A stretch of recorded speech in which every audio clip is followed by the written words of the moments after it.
जय हिंद दोस्तों, मैं शुभम नखाते आपका स्वागत है हमारे YouTube चैनल आरडी क्लासेस में। हम मध्य प्रदेश का पर्यटन स्टार्ट किया था। ये आज हमारी पर्यटन में तीसरी क्लास होगी। आइए हम देखते हैं मध्य प्रदेश में पर्यटन में कुछ बचे हुए हैं, उनको हम आज पूरा करेंगे। आज की क्लास थोड़ी लंबी होगी। आइए हम देखते हैं मध्य प्रदेश में पर्यटन। सबसे पहले हम मध्य प्रदेश में आज देखेंगे उज्जैन। इससे पहले हमने बहुत सारे पर्यटन स्थल देखे हैं मध्य प्रदेश में। आज हम देखेंगे उज्जैन के बारे में। उज्जैन जिले में जो है एक शिवलिंग है, मतलब 12 शिवलिंग में से एक शिवलिंग जो भारत का, उसकी एक खास बात है कि एक दक्षिणामुखी शिवलिंग है। ठीक है, दक्षिण के ओर मुंह किया हुआ एक शिवलिंग है। ठीक है, भारत का एकमात्र है वो, भारत का एकमात्र दक्षिणामुखी शिवलिंग कहाँ है? उज्जैन में है। ठीक है, भारत का एकमात्र दक्षिणामुखी शिवलिंग उज्जैन में है। ये बहुत ही इम्पोर्टेंट है। ठीक है, ये बहुत सारे एग्जाम में पूछा गया कि 12 ज्योतिर्लिंगों में से या शिवलिंग में से दक्षिण की ओर किस शिवलिंग का मुंह है, मतलब किस शहर का? तो वो है उज्जैन। उज्जैन में जो स्थित है दक्षिणामुखी शिवलिंग है। ठीक है, उज्जैन जो है क्षिप्रा नदी के किनारे बसा हुआ शहर है। मध्य प्रदेश में क्षिप्रा नदी जो है वो उज्जैन जो शहर है वो क्षिप्रा नदी के तट पर बसा हुआ शहर है। और उज्जैन में सिंहस्थ मेला लगता है, एक मेला लगता है कुंभ का मेला। ठीक है, हर 12 साल के अंतर में 12 वर्ष के अंतराल में कुंभ का मेला लगता है। इसको किस नाम से जानते हैं? सिंहस्थ का मेला। ठीक है, सिंहस्थ मेला। ये कब मेला ये आयोजन हुआ था? इसका हुआ था 2016 में। ठीक है, 2016 में इसका आयोजन हुआ था सिंहस्थ मेले का। अब 12 साल बाद फिर से आयोजन होगा। अब कब होगा? अगली बार 2028 में। ठीक है, 2028 में सिंहस्थ मेले का फिर से आयोजन किया जाएगा। हर 12 वर्ष के अंतराल में सिंहस्थ मेला, कुंभ मेला उज्जैन जिले में लगता है। ठीक है, यहाँ फिर उज्जैन में हम देख लेते हैं पर्यटन स्थल में भृतहरि की गुफाएं। ठीक है, ये राजा विक्रमादित्य के बड़े भाई माना जाता है भृतहरि जी को। ठीक है, भृतहरि जी की गुफाएं कितनी है मध्य प्रदेश के उज्जैन में? 9। ठीक है, 9 गुफाएं हैं। और ये किसके द्वारा बनाया गया था? परमार शासकों के द्वारा। ठीक है, परमार शासकों के द्वारा भृतहरि की गुफाएं का निर्माण किया गया था। और इनकी संख्या कितनी है? 9 है। ठीक है, भृतहरि की हमने आपको जब कवि पढ़ रहे थे, मध्य प्रदेश में हम कवि पढ़ रहे थे, तो भृतहरि की हमने रचनाएं बताए थे। कौन सी रचनाएं? उनने 3 शतक लगाए थे बैठे बैठे। कौन सी? नीति शतक, श्रृंगार शतक और वैराग्य शतक। ठीक है, नीति शतक, वैराग्य शतक और श्रृंगार शतक। ठीक है, अब अन्य पर्यटन स्थल देख लेते हैं हम उज्जैन में। सबसे पहले है इसमें सांदीपनि आश्रम। यहाँ कृष्ण जी और बलराम जी की जो सांदीपनि जो गुरु थे, इनकी जो प्राथमिक शिक्षा हुई वो कहाँ हुई? सांदीपनि आश्रम में। ठीक है, फिर हरसिद्धि माता का मंदिर, फिर कालियादेह महल, काल भैरव मंदिर और नाग मंदिर। ठीक है, उज्जैन में हम देखें भारत का एकमात्र दक्षिणामुखी शिवलिंग है। यह क्षिप्रा नदी के किनारे स्थित है, क्षिप्रा नदी के तट पर स्थित है। फिर यहाँ हर 12 वर्ष को अंतराल में सिंहस्थ मेला का आयोजन किया जाता है। 2016 में किया गया था मेले का आयोजन। फिर 12 वर्ष के अंतराल में ये 2028 में अगला मेला यहाँ उज्जैन में भरने वाला है।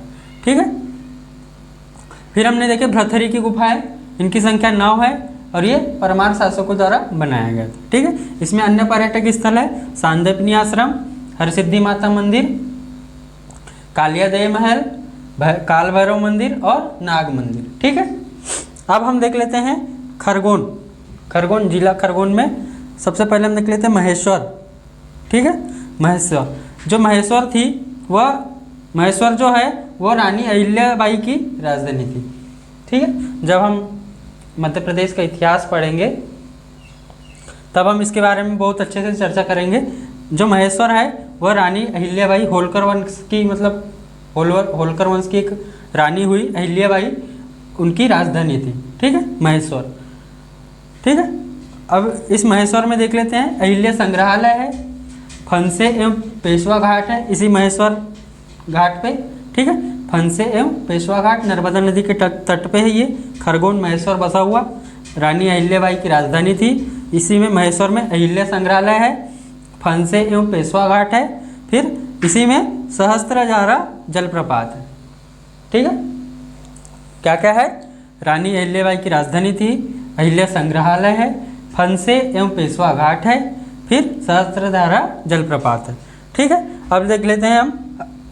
ये पूछा जा सकता है कि महेश्वर कहाँ है और ये ओंकारेश्वर, महेश्वर ओंकारेश्वर कन्फ्यूज़न होगा, पूछा तो नहीं जाता वैसे, लेकिन आप ओंकारेश्वर कहाँ आता है? खंडवा में। ठीक है, और महेश्वर खरगोन में। ओंकारेश्वर में देख लेते हैं 12 ज्योतिर्लिंगों में से एक है। भारत में कुल 12 ज्योतिर्लिंग है, उनमें से ये ओंकारेश्वर एक है। ठीक है, खंडवा में है ओंकारेश्वर। इसका अन्य नाम है या प्राचीन नाम ओंकारेश्वर का एक है मानधाता। ओंकारेश्वर को मानधाता नाम से भी जाना जाता था, ममलेश्वर या अमलेश्वर। ठीक है, इसके 3 अन्य नाम है, मानधाता, ममलेश्वर और अमलेश्वर। ठीक है, फिर हम देख लेते हैं इसमें ओंकारेश्वर में क्या है? शंकराचार्य की गुफाएं। ठीक है, पर्यटन स्थल में शंकराचार्य की गुफाएं। इसका अन्य नाम मानधाता, ममलेश्वर, अमलेश्वर और शंकराचार्य की गुफाएं। ठीक है, अब हम देख लेते हैं सतना में क्या है पर्यटन स्थल मध्य प्रदेश में। इसमें सबसे पहले हम चित्रकूट में। ठीक है, चित्रकूट जो एक तहसील है सतना में, एक जगह है, वो एमपी बॉर्डर और यूपी बॉर्डर में है। ठीक है, दोनों साझा करती है एमपी और यूपी में। ठीक है, फिर इसी में देख लेते हैं हम सतना में एक स्तूप बनाया गया था, भरहुत स्तूप, अशोक द्वारा। ठीक है, अशोक द्वारा एक स्तूप का निर्माण कराया गया था, भरहुत स्तूप। यह भी बहुत महत्वपूर्ण पर्यटन स्थल है मध्य प्रदेश में। और जो ये भरहुत स्तूप है, इसकी खोज किसने की थी? अलेक्जेंडर कनिंघम ने। ठीक है, भरहुत स्तूप की खोज अलेक्जेंडर कनिंघम द्वारा की गई थी। ये अलेक्जेंडर कनिंघम।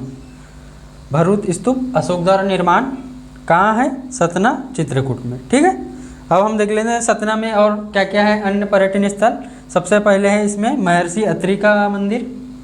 ठीक है, शारदा माता का मंदिर, शारदा माता मैहर वाली, यह चित्रकूट में नहीं है, मैहर में। ठीक है, शारदा माता जो मंदिर है वो कहाँ है? मैहर, सतना। ठीक है, महर्षि अत्रि मंदिर, शारदा मंदिर, अनुसैया मंदिर, माता अनुसैया मंदिर। ठीक है, हनुमान धारा, लक्ष्मण झूला और कामथनाथ पर्वत। ठीक है, कामथनाथ पर्वत देख लेते हैं सतना में हम। चित्रकूट एमपी और यूपी बॉर्डर में है। यहाँ एक भरहुत स्तूप है। ठीक है, इसकी खोज अशोक द्वारा की गई थी और इसकी खोज बाद में किसने की? अलेक्जेंडर कनिंघम द्वारा में इसकी खोज की गई, अलेक्जेंडर कनिंघम। ठीक, अन्य स्थल इसमें महर्षि अत्रि मंदिर, शारदा माता मंदिर, ठीक है, अनुसुईया मंदिर और हनुमान धारा, फिर लक्ष्मण झूला और कामथनाथ पर्वत। ठीक है, अब हम आगे देखते हैं कुछ अन्य मध्य प्रदेश में पर्यटन स्थल देख लेते हैं हम। ऑनलाइन है। ठीक है, इसमें सबसे पहले है गिन्नौरगढ़ का किला। गिन्नौरगढ़ का किला कहाँ है? गिन्नौरगढ़ का जो किला है वो सीहोर में है। ठीक है, भोपाल से 34 या 35 किलोमीटर दूर स्थित सीहोर है, वहाँ गिन्नौरगढ़ का किला है। ठीक है, और इसकी खास बात क्या है? यह तोते के लिए बहुत ही प्रसिद्ध जगह, तोते के लिए प्रसिद्ध जगह है। ठीक है, यहाँ बहुत तोते पाए जाते हैं गिन्नौरगढ़ के किले में। और इनका जो निर्माण है गिन्नौरगढ़ के किले का जो निर्माण है राजा उदयवर्मन द्वारा कराया गया था। ठीक है, गिन्नौरगढ़ का किला सीहोर, उदयवर्मन द्वारा इसका निर्माण, और यहाँ तोते के लिए बहुत प्रसिद्ध है। ठीक है, अगला देख लेते हैं हम मदन महल। ठीक है, बहुत ही जाना माना नाम मदन महल। मदन महल कहाँ स्थित है? जबलपुर में। ठीक है, इसका निर्माण राजा मदन शाह द्वारा। मदन महल मदन शाह द्वारा, और यह कहाँ है? जबलपुर में। अब हम देख लेते हैं एक किला, मकड़ई का किला। मकड़ई का किला कहाँ है? मकड़ई का किला जो है हरदा में स्थित है। कहाँ है? हरदा में स्थित है। और इसका निर्माण किसके द्वारा कराया गया था? मकरंद शाह द्वारा। मकरंद शाह द्वारा मकड़ई का किला एक रियासत हुआ करती थी। ठीक है, जब हम इतिहास पढ़ेंगे तब हम सारी चीज़ें देखेंगे। ठीक है, मकरंद शाह, मकड़ई का किला, और ये कहाँ है? हरदा में। ठीक है, फिर अब अगला आता है बांधवगढ़ का किला। इसी को कहा जाता है भाई का किला। ठीक है। हम याद करके गए बांधवगढ़ का किला कहाँ है, उमरिया। और पेपर में क्या पूछ लिया गया, भाई का किला कहाँ है, या भाई का किला किस किले को अन्य नाम से जाना जाता है। ठीक, तो याद रखना है हमको, भाई का किला उमरिया में। ठीक है, इसी का अन्य नाम बांधवगढ़ का किला। ठीक है, अगला देखते हैं सबलगढ़ का किला। सबलगढ़ का किला मुरैना में है। ठीक है, सबलगढ़ का किला मुरैना में स्थित है और ये गोपीचंद द्वारा इसका निर्माण किया गया था। ठीक है, सबलगढ़ का किला मुरैना में और गोपीचंद द्वारा इसका निर्माण कराया गया। अगला देख लेते हैं कुशलगढ़ का किला। कुशलगढ़ का जो किला है इसका यह कहाँ है स्थित, इंदौर में, इंदौर जिले में स्थित। ठीक है, फिर मंडला का किला, मंडला का किला राजा नरेश शाह द्वारा, कहाँ, मंडला जिले में। ठीक, जैसा इसका नाम है, नाम से प्रतीत हो रहा है कि मंडला का किला कहाँ है, मंडला में, और इसका निर्माण राजा नरेश शाह द्वारा कराया गया था। अजयगढ़ का किला, अजयगढ़ का किला राजा अजयपाल द्वारा कराया गया था। अजयगढ़ का किला राजा अजयपाल द्वारा। ठीक है, और ये कहाँ है, पन्ना जिले में।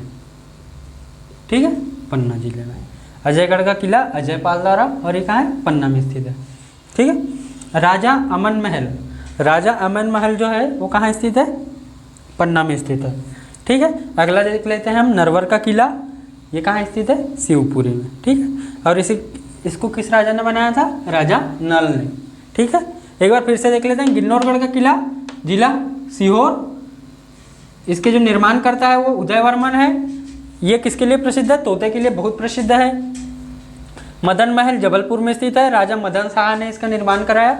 ठीक है, मकड़ाई का किला हरदा में है, मकरंद शाह द्वारा इसका निर्माण कराया गया। बांधवगढ़ का किला, इसे भाई का किला भी कहा जाता है, और यह उमरिया जिले में स्थित है। ठीक है, सबलगढ़ का किला यह मुरैना जिले में स्थित है और ये गोपीचंद द्वारा इसका निर्माण कराया गया। कुशलगढ़ का किला यह इंदौर जिले में स्थित है। ठीक है, मंडला का किला मंडला में स्थित है और ये राजा नरेश शाह द्वारा इसका निर्माण कराया गया। ठीक है, अजयगढ़ का किला राजा अजयपाल द्वारा कराया गया। ठीक है, पन्ना जिले में स्थित है। राजा अमन का महल पन्ना जिले में स्थित है। ठीक है, नरवर का किला, ये बहुत सारे एग्जाम में पूछा गया, नरवर का किला। ठीक है, कहाँ है, शिवपुरी में, और राजा नल द्वारा इसका निर्माण कराया गया। ठीक है, हमने मध्य प्रदेश में पर्यटन स्थल देखे, अब हम इसके बाद देखेंगे मध्य प्रदेश के जैन तीर्थ पर्यटन स्थल। ठीक है, इसको हम याद कर लेंगे, इसके बाद हम देखेंगे आगे। हम देखते हैं मध्य प्रदेश में जैन पर्यटक स्थल। ठीक है, मध्य प्रदेश में जैन पर्यटक स्थल कौन कौन से हैं देख लेते हैं हम। दतिया सबसे पहले हम देख लेते हैं दतिया में, दतिया जिला है उसमें सबसे पहले हम जैन तीर्थ स्थल देख लेते हैं। इसमें है एक पीताम्बर पीठ, एक है सोनगिरी। ठीक है, एक है पीताम्बर पीठ दतिया में और एक है सोनगिरी। ये जो सोनगिरी है वो बहुत सारे एग्जाम में पूछा गया है। सोनगिरी पर्यटक स्थल किस जिले में, ठीक है, सोनगिरी दतिया में।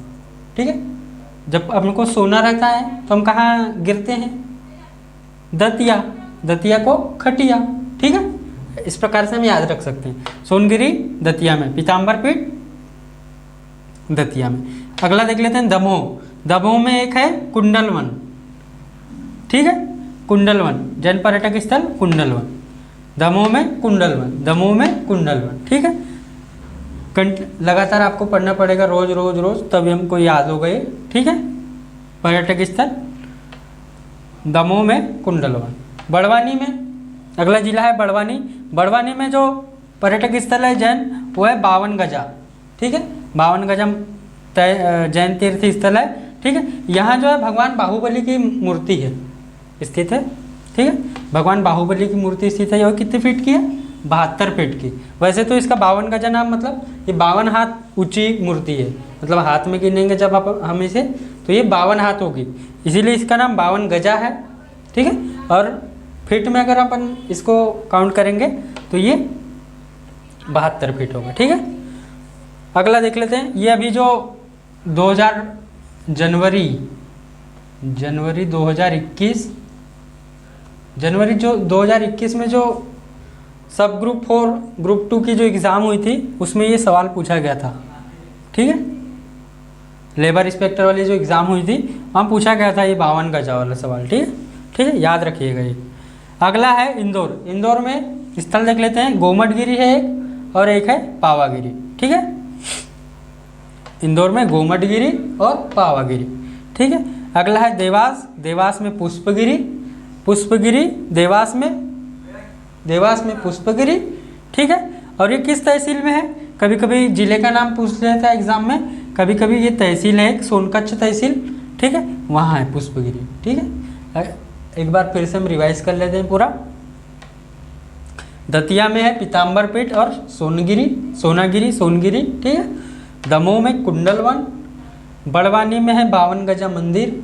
ठीक है, भगवान बाहुबली की 72 फीट की ऊंची मूर्ति है। ठीक है। अगला इंदौर में गोमटगिरी और पावागिरी। ठीक है। देवास में पुष्पगिरी सोनकच्छ तहसील में। ठीक है, देवास में पुष्पगिरी सोनकच्छ तहसील में। हमने जैन पर्यटक स्थल देख लिए, पर्यटन स्थल में मध्य प्रदेश के। अगला हम देख लेते हैं ऐतिहासिक पर्यटन स्थल। ठीक है, ऐतिहासिक पर्यटन स्थल का मतलब जिस प्रकार से आपने भारत में जैसे हड़प्पा सभ्यता जब हुई और उसकी जब खोज की बहुत सारे लोगों ने, वहाँ के जो स्थल है, ठीक है, वैसे ही मध्य प्रदेश में अन्य व्यक्तियों के द्वारा जो खोज की स्थल है उन्हें ऐतिहासिक स्थल कहा जाता है। ठीक है, उन स्थलों के बारे में देख लेते हैं कि कौन सा स्थल कहाँ खोजा गया था इतिहासकारों द्वारा। ठीक है, सबसे पहले देख लेते हैं मंदसौर में। मंदसौर में एक जगह है आवरा और इंद्रगढ़। ठीक है, आवरा और इंद्रगढ़। जब हम इतिहास पढ़ेंगे, मध्य प्रदेश का इतिहास पढ़ेंगे, तब ये इंद्रगढ़, आवरा, इनके बारे में हम संक्षिप्त में जानकारी लेंगे कि इसकी जो खोज किसने की थी। ठीक है, मेरे को जो अभी पता रहेगा मैं उनको बता दूंगा कि किसकी खोज किसने की थी, लेकिन हम इसका जो आवरा, इंद्रगढ़ और बहुत सारी जो जगह है उनका हम जब इतिहास पढ़ेंगे तब बता देंगे। ठीक है, मंदसौर में 2 स्थान खोजा गया, एक है आवरा और एक इंद्रगढ़। ठीक है, आवरा और इंद्रगढ़, ये बहुत ही इंपॉर्टेंट टॉपिक है, ये जो ऐतिहासिक पर्यटन स्थल है। ठीक है, इसको आप पढ़ लें। ठीक है, अगला है खरगोन में। खरगोन में है नौदा टोली, एक स्थान है नौदा टोली, इसको खोजा गया था, और पीतनगर। ठीक है, नौदा टोली और पीतनगर कहाँ है ये दोनों जगह? यह है खरगोन में। ठीक है, पूछ लेगा सवाल पीतनगर कहाँ स्थित है, खंडवा, खरगोन, बैतूल, जहाँ भी। ठीक है, पीतनगर ऐतिहासिक स्थल खरगोन में और नौदा टोली। उज्जैन में देख लेते हैं हम। उज्जैन में बहुत सारे, उज्जैन में है 4 स्थल है, बहुत सारे स्थल हैं, लेकिन इसमें इंपॉर्टेंट स्थल देखेंगे आप। उज्जैन में है कायथा, नागदा, तांदोल और डांगवाल। ठीक, ये तो बहुत सारे बहुत सारे एग्जामों में पूछा जाता है ये सवाल, नागदा और कायथा के बारे में। ठीक है, इसीलिए इसको हमको पढ़ना ही है। उज्जैन जिला जो है इसमें ऐतिहासिक पर्यटक स्थल में कायथा, नागदा, तांदोल और डांगवाल। ठीक है, 4 स्थल याद रखना है हमको, कायथा, नागदा, तांदोल और डांगवाल। धार जिले में एक स्थल है खलघाट। ठीक है, खलघाट हमको याद रखना है। सागर में हमको देखना है, सागर में हमको क्या एक स्थान खोजा गया था, एरन। ठीक है, एरन से हमको सती प्रथा, भारत में प्रथम सती प्रथा का जो मिलता है लिखित, ठीक है, वो एरन अभिलेख से मिलता है। और इसको किसने लिखा था? इस अभिलेख को गुप्त वंश के एक राजा थे भानुगुप्त, उनके द्वारा इसका निर्माण कराया गया था। ठीक है, और भारत में सबसे पहले सती प्रथा का प्रमाण यही मिलता है। ठीक है, रीवा में देख लेते हैं एक स्थान है त्योंथर। ठीक है, विदिशा में गरुड़ स्तंभ है एक। ठीक है, इसको हेलियोडोरस द्वारा, ठीक है, हेलियोडोरस स्तंभ में भी कहा जाता है, या इसको हेलियोडोरस ने लिखा था। ठीक है, गरुड़ स्तंभ। और इस स्तंभ का एक और अन्य नाम है, इसका क्या नाम है? खम्ब बाबा। ठीक है, खम्ब बाबा स्तंभ। ठीक है, विदिशा में गरुड़ स्तंभ हेलियोडोरस द्वारा, और इसका अन्य नाम है खम्ब बाबा। ठीक है, अगला जिला है छतरपुर। छतरपुर में है जटकरा, एक स्थान है जटकरा। ठीक है, ये कहाँ है? खजुराहो में, छतरपुर के खजुराहो में। ठीक है, एक ऐतिहासिक स्थल जटकरा। ठीक है, एक बार फिर से हम देख लेते हैं पर्यटक स्थल ऐतिहासिक। मंदसौर में आवरा और इंद्रगढ़, खरगोन में नौदा टोली, पीतनगर, उज्जैन में है कायथा एवं नागदा, तांदोल और डांगवाल, धार में खलघाट, सागर में एरन और रीवा में त्योंथर, विदिशा में गरुड़ स्तंभ, और गरुड़ स्तंभ को खम्ब बाबा कहा जाता है। छतरपुर में जटकरा जो खजुराहो में स्थित है। ठीक है, हमने जैन पर्यटक स्थल देखे, ऐतिहासिक पर्यटक स्थल देखे। ठीक है, अब हम मध्य प्रदेश में कुछ समाधि और मकबरे के बारे में बात कर लेते हैं, देख लेते हैं कि किसकी समाधि और मकबरे कहाँ कहाँ स्थित है। हम इसको जिले के हिसाब से पढ़ेंगे। सबसे पहले हम देखते हैं ग्वालियर जिले में किस किस की समाधि और मकबरे हैं। हमने जब ग्वालियर का पर्यटन पढ़ रहे थे तब भी हम देखा था, हम यहाँ फिर से देख लेंगे इसे। ठीक है, ग्वालियर में जो है तानसेन का मकबरा, तानसेन की समाधि है, मोहम्मद गौस का मकबरा है। ठीक है, रानी लक्ष्मीबाई की समाधि है और झलकरी बाई की। ठीक है, जब हम ग्वालियर पढ़ा रहे थे तब हम इनके बारे में बताया था आपको। ठीक है, याद रखना है हमको, तानसेन की समाधि है, मोहम्मद गौस का मकबरा है, रानी लक्ष्मीबाई की समाधि और झलकरी बाई की समाधि है। जो झलकरी बाई है वो रानी लक्ष्मीबाई की सहायिका थी। ठीक है, और जो एक गिरधारी बाई थी वह रानी अवंतीबाई की सहायिका थी। ठीक है, ग्वालियर में तानसेन, मोहम्मद गौस का मकबरा, रानी लक्ष्मीबाई की समाधि और झलकरी बाई की समाधि। ठीक है, शिवपुरी में अगला जिला देखते हैं, शिवपुरी में किस किस की समाधि और मकबरे हैं। शिवपुरी में सबसे पहले हम पढ़ेंगे तात्या टोपे। ठीक है, जब हम मध्य प्रदेश का जो व्यक्तित्व जब पढ़ेंगे हम, तब इनके बारे में बहुत ही संक्षिप्त में हम जानकारी लेंगे। ठीक है, हमको सिर्फ यहाँ समाधि देखना है कि किसकी समाधि किस जिले में। ठीक है, शिवपुरी में हम देखेंगे तात्या टोपे की समाधि है, माधवराव सिंधिया की समाधि है, विजयराजे सिंधिया की समाधि है और पीर बुधन का मकबरा है। ठीक है, तात्या टोपे बहुत सारे एग्जामों में पूछा गया। ठीक है, ये जो माधवराव सिंधिया और विजयराजे सिंधिया है ये हमको कंफ्यूज कर सकता है, क्योंकि जो इनका जो क्या कहना चाहिए, हाँ, जो ये लोग इनका ग्वालियर, हाँ, ग्वालियर जो रियासत थी वहाँ सिंधिया वंश निवास करती थी, तो ये कंफ्यूज कर सकता है कि हमको माधवराव सिंधिया, विजयराजे सिंधिया, इनकी जो समाधि है वो हमको ग्वालियर नहीं लगाना है, ये हमको कहाँ लगाना है, शिवपुरी में। ठीक है, जो सिंधिया वंश है वो ग्वालियर से संबंधित है। ठीक, लेकिन इनकी जो समाधि बनाई गई है वो शिवपुरी में बनाई गई है। ठीक है, तात्या टोपे, माधवराव सिंधिया की समाधि, विजयराजे सिंधिया की समाधि और पीर बुधन का मकबरा कहाँ है, शिवपुरी में। एक मेला लगता है पीर बुधन का मेला, वो भी शिवपुरी में लगता है। ठीक है, अगला देख लेते हैं, राजगढ़ जिला में एक तहसील है सारंगपुर तहसील। ठीक है, राजगढ़ जिले में एक जगह है, तहसील है सारंगपुर तहसील, उसमें बाज बहादुर और रानी रूपमती की समाधि है। ठीक है, लेकिन इनका जो महल है वो कहाँ है, मांडू में है, धार के अंदर। ठीक है, लेकिन इनकी जो समाधि है वह कहाँ है, सारंगपुर राजगढ़ में। बाज बहादुर और रानी रूपमती का जो समाधि है वो कहाँ है, राजगढ़ में। ठीक है, लेकिन महल कहाँ है, मांडू में। ठीक है, धार जिले में देख लेते हैं हम, धार जिले में अब्दुल शाह चंगल का मकबरा। ठीक है, सबसे पहले अब्दुल शाह चंगल का मकबरा है धार जिले में।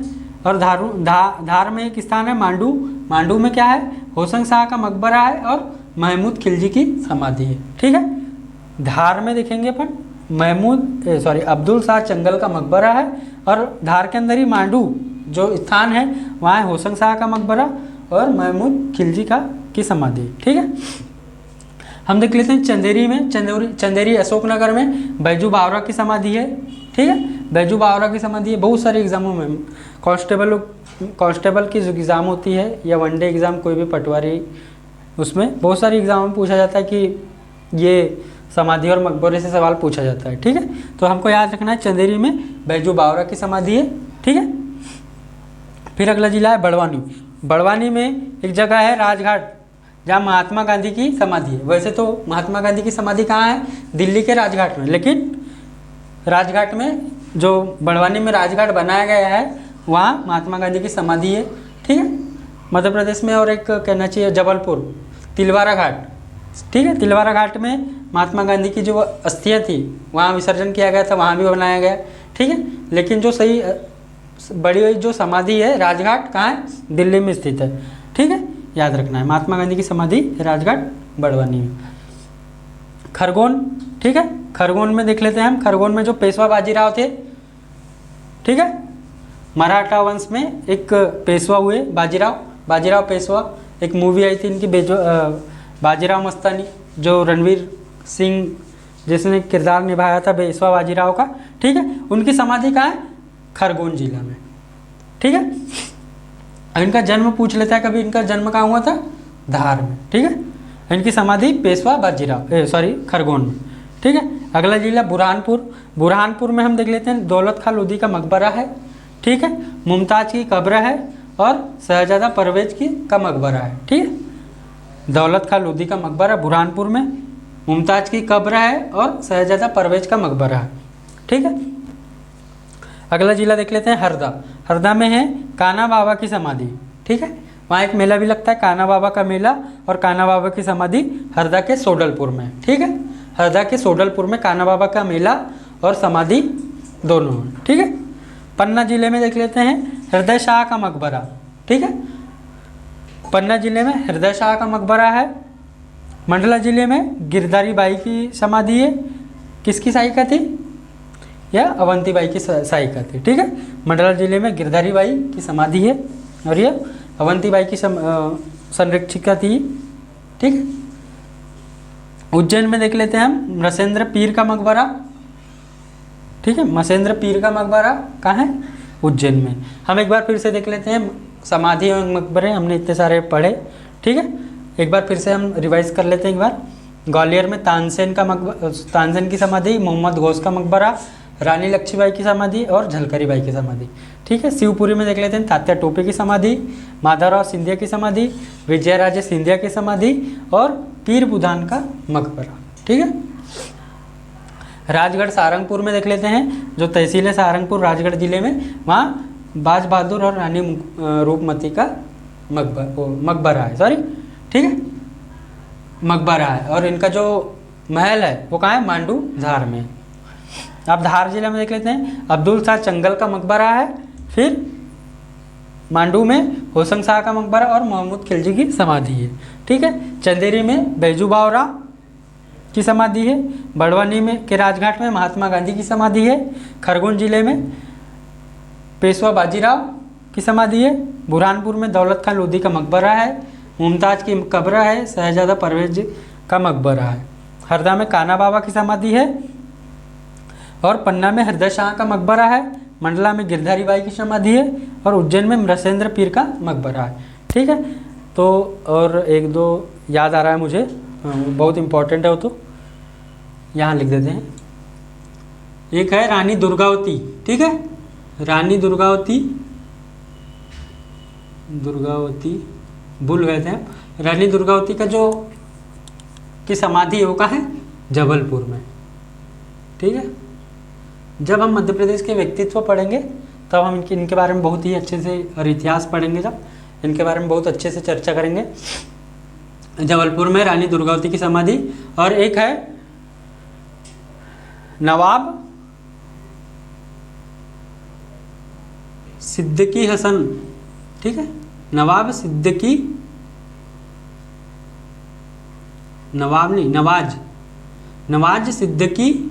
हसन का मकबरा।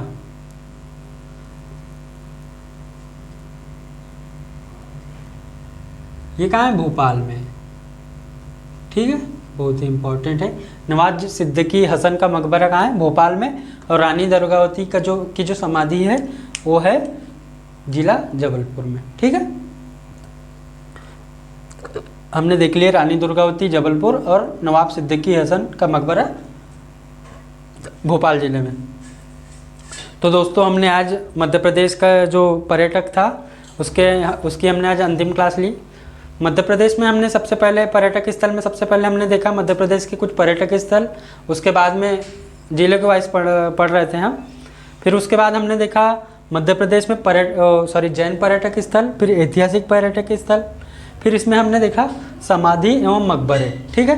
ये जो मध्य प्रदेश का जो पर्यटन जो टॉपिक है, जो कहना चाहिए पुलिस की जो एग्ज़ामें होती है, कोई भी एग्ज़ाम होती है शिफ्ट वाइज, जितनी भी शिफ्ट होती है, ठीक है, जितनी भी शिफ्ट होगी मध्य प्रदेश में, अगर एग्ज़ाम में कांस्टेबल हो गई, पटवारी हो गई, या फिर ग्रुप 2 ग्रुप 4 हो गई, डेयरी फेडरेशन हो गया, कोई भी एग्ज़ाम हो गया, तो इसमें जो पर्यटन वाला जो टॉपिक है कम से कम यहाँ से 10 से 12 क्वेश्चन पूछा जाता है हर एक एग्ज़ामों में।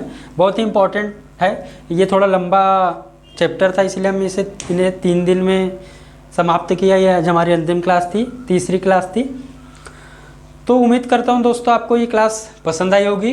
तब तक के लिए इस क्लास को लाइक कीजिए, कमेंट कीजिए, शेयर कीजिए और सब्सक्राइब करना ना भूलिए। धन्यवाद।